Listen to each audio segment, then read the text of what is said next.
vet ikke om du tok det som et alvorlig mobbeforsøk. Nei, jeg sitter her. Nå begynner jentene å bli farlige. Ja, de har øvd på dette hele uka. De har arrangert det selv, gjort det selv. Det var meget bra. Mercedes-Benz. Hvor mange biler har du egentlig? Hvor mange biler har jeg? Hvor mange jeg har kjøpt, eller hvor mange jeg eier i mitt eget navn? Ja, jeg vet ikke hvor mange disponerer du. Ja, det er også vanskelig å svare på, men for du har forskjellige svar på alle disse spørsmålene.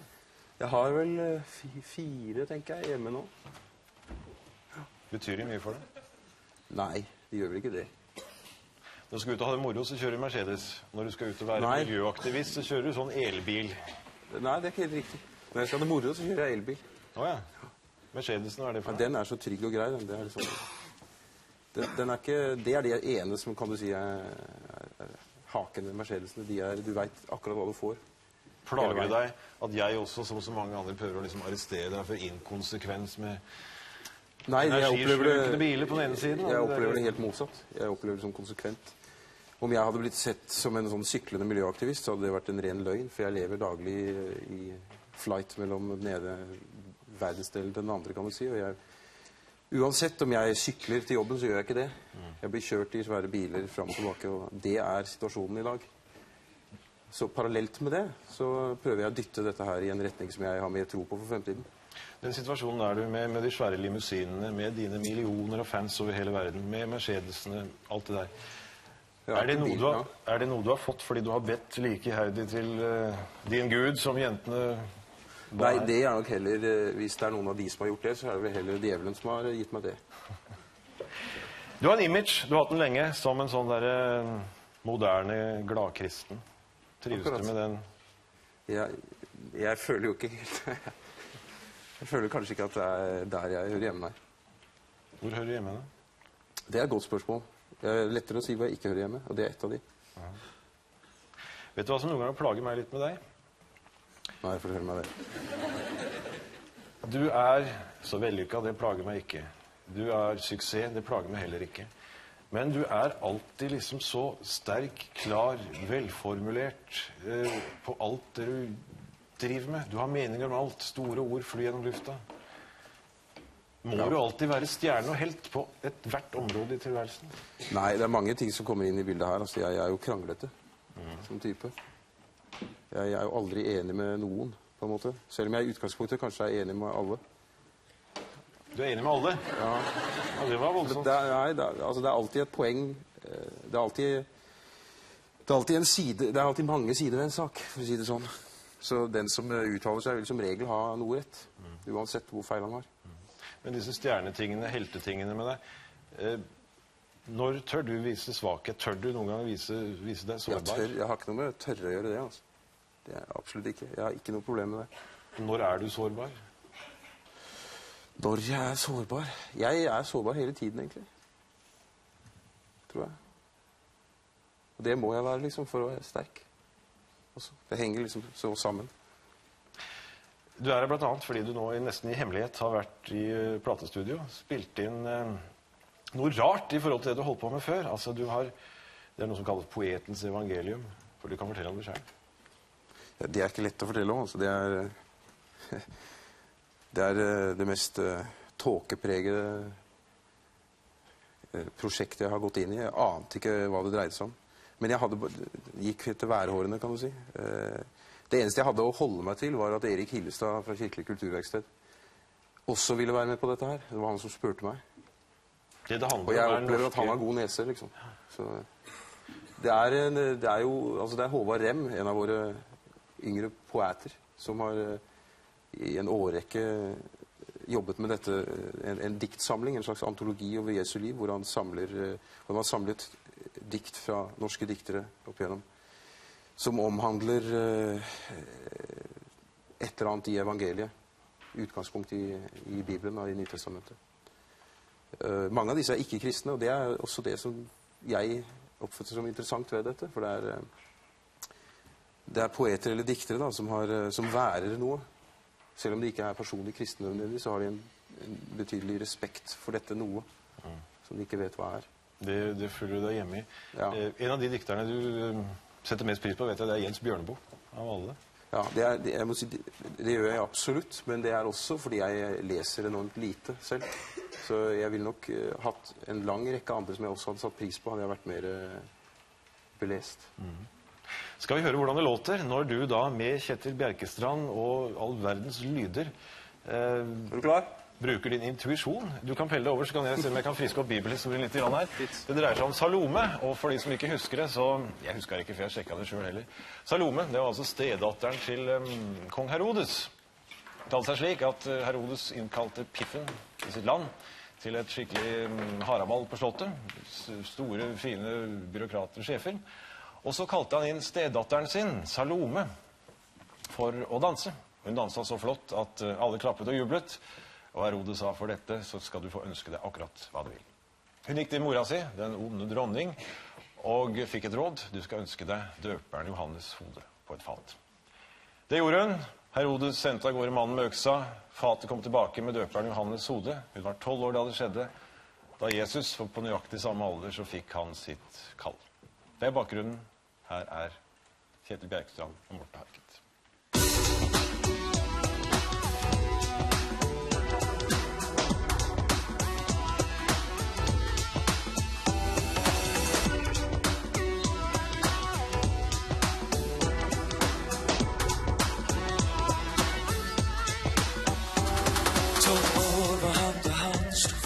Tempel.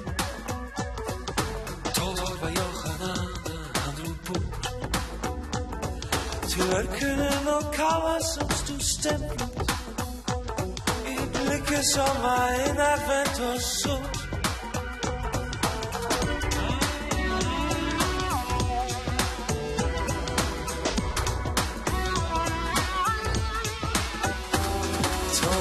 Var du Salome, da vi danset, og da ditt navn ble slynget som profet. Øyeblikket da musikken stanset, og mannen tok deg med til evighet. Da dronningen ba gjestene og klappet, jeg tok deg med som om du var en aften. Hadde festnet i hans døpekapper, et strå som hadde festnet i hans hår.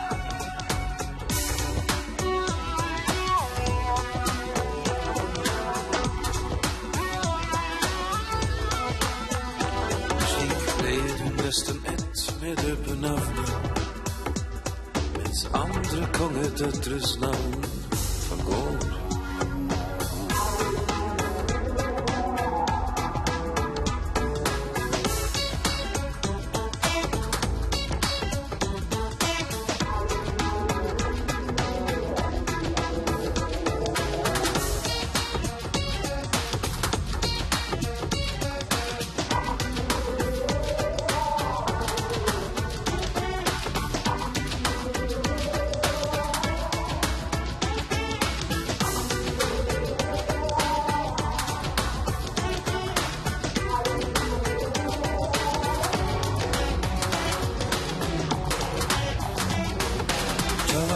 Salome, da du danset, og da ditt navn slynget om profeten. I øyeblikket da musikken stanset, og mannen tok deg med til evighet.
synd ikke Jens Bjørnegård er her med oss og får hørt det. Ja, han hadde sagt. kanskje han hører det, vet du. Det er mulig, det. Morten, er du i stand til å fortelle meg hva du tror på? Hva jeg tror på i meg selv eller utover det? Ja, at du tror på deg selv er jo ingen som helst tvil om, men... Nei, ja, det er jo heller ikke noe nødvendigvis sånn generelt. Hva jeg tror på. Har du en tro? Ja, det har jeg vel. Jeg har absolutt en tro. Jeg har en intuisjon som også er med meg der, kan du si. Jeg har jo en barnetro på en Gud, kan du si. Eller på Gud. En form for barnetro som et litt barnslig forhold til det. Betyr at du har beveget deg... Jeg mener, jeg nevnte de store ordene dine her i sted. Jeg har hørt en del av dem før, men nå er du fåmeldt når du snakker om barnetro. Ja, kanskje mer og mer. Det kommer litt an på hvor konkrete spørsmål er også. Jeg tror. Det er jo et stort område å dekke, da. Skal jeg være litt konkret her nå, så skal jeg ta fram et bilde du malte for en 10 års tid siden, kan jeg tenke meg. Et Kristusportrett som... Da har kanskje Vebjørn Sand gått fra oss, så vi skal ikke få bedømt malerteknikken, men det er sterkt. Det er sterkt uttrykk i det. Har Vebjørn Sand gått bort, så du? Ja, han har gått fra oss. Han var med oss i sendingen tidligere i kveld, men kanskje han til å se på. Det hadde jo vært leit, synes jeg. Men ikke stikk av nå. Jeg vil på en måte vite... Det var Morten Harket da han malte dette bildet. Ja, da var han ikke mindre... Han var mindre fåmeldt, ja. Det var han nok. Jeg hadde vel en slags inspirasjon på det tidspunktet. Jeg vet ikke. Jeg har jo et sterkt forhold til Kristus. Det har jeg. Et slags kjærlighetsforhold, egentlig. Det er jo uten sammenligning det som griper meg ja, ikke bare mest, det er i grunnen det som griper meg først og fremst i Bibelen i det hele tatt. Det er jo hans virke, kan du si. Hva ved Jesus Kristus er det som griper deg? Jeg opplever det som... hver gang han snakker, så opplever jeg det som sannhet, altså. Og det er en sånn intuitiv greie. Praktiserer du noe form for tro? Jeg mener, går du i kirken, for eksempel? Ja, det hender. Det gjør det. Men det er ikke egentlig der jeg praktiserer troen. Det er mer i hverdagen, i det vanlige. Ja, hvordan gjør du det? Jeg lytter, på en måte. Det er bare en naturlig del av alt. Det betyr ikke at jeg ikke sliter med en masse rundt dette. Det er klart jeg gjør det. Altså. Og jeg vet på en måte mindre i dag enn noen gang har visst, kanskje. Det er viktigere for deg å tvile enn å tro? Nei, ikke tvilen på... For eksempel ikke tvilen på det jeg opplever at Jesus står for. Det er det ikke. Men det er... Du spinner deg inn i et nettverk av tolkninger, for eksempel, om hva han måtte ha ment med det ene og det andre. Og der er det masse tvil inn i bildet. Ber du til Gud? Ja. Hva ber du om da? Ja, det kommer helt av. Det er alt mulig rart. Ber du om suksess og gullplater, eller? Jeg ba om at det skulle være litt tak i deg i kveld, for eksempel. Er du skuffet, da? Nei. Vi får se. Det som virkelig får deg til å gnistre, det er der du kan snakke om ting som er fullstendig fjerntliggende for andre folk. Og vet du, det som opptar deg nå, det er vel noe som... Ja, det kan jo være provoserende hvis ting er fjerntliggende for folk som ikke burde være det. Det er klart.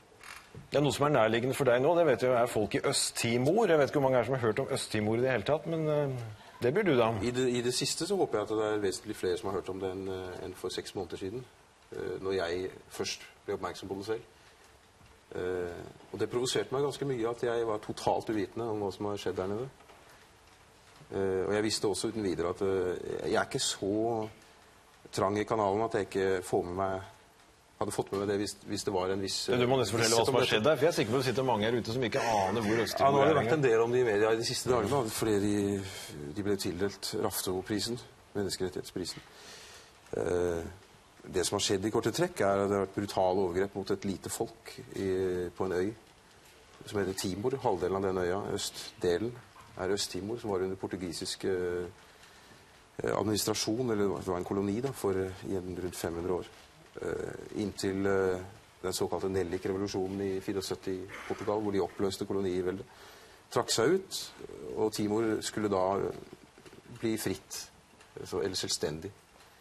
I det kommende året, 74-75, så var det en del politisk aktivitet på øya, hvor de dannet seg sine forskjellige partier, hvor samtlige var for uavhengighet, men de var litt uenige om tidsrommet for uavhengighet. Har du tenkt å dra hele Øst-Timors historie? Jeg vet ikke hvor mye tid det var. Jeg vet ikke. Nei, jeg er ute etter mitt engasjement i det. Det som skjedde, den prosessen de var i gang med, det de gjorde mål av seg, kan du si, rent politisk, var de ute etter å prøve å kopiere det svenske sosialdemokratiet. De ble brennmerket som kommunistiske rebeller for å kjøpe Vestens samtykke til når invasjonen fant sted, kan du si. Så ble disse invadert, og i løpet av de 18 årene som har gått, så har over 200 000 av rundt 700 000 mistet liv. Når du går inn i sånt, Morten, hva er liksom ditt mål med det? Hva er det som får deg til å tro, eller ja, hva er det som får Morten Harket til å tenne på alle pluggene og sette seg i sving på mange plan? Ikke fornuften i hvert fall, det er det ikke. Men så det er jo mer, det tenner deg på en måte, og følelsen er at du får lyst til å invadere Indonesia, ikke sant? Så det kan ikke, du kan jo prøve. Ja, det er det du kan. Du har en ganske stor evne til å bli ulykkelig på andres vegne. Hender at du blir ulykkelig på egne også? Ja, det der henger jo sånn sammen, det også. Man er jo opptatt av menneskene rundt seg, liksom, og ens egen lykke er jo ikke fritatt fra andres. Så det henger litt sånn filtret inn, det der. Det går mot en sånn natt til lørdag her. Skal vi på en måte markere det med å gå tilbake til Bjørneboe? Gjerne det. Morten Harket, natten. Du får gjøre deg klar på scenen her. Og jeg kan fortelle at takk for at du kom, forresten. Det var en skvett.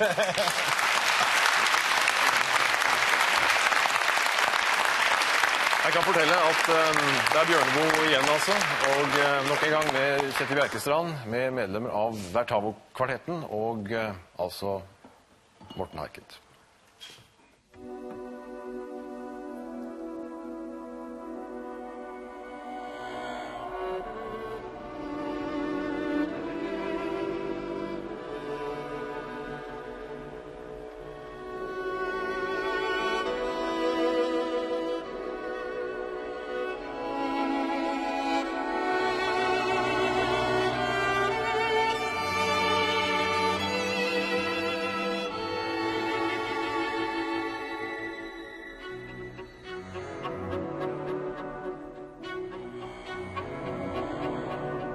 Natten i natt er hellig.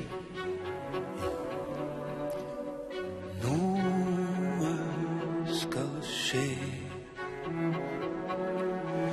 Det som skal komme fra himmelen er ikke bare sne.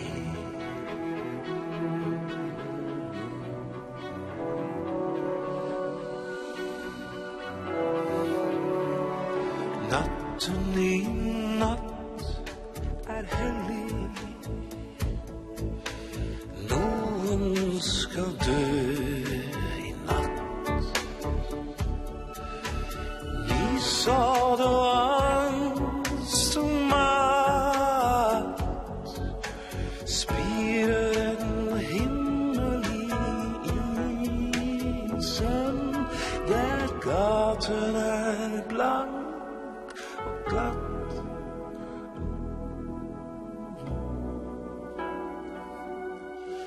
Natten i natt er hellig.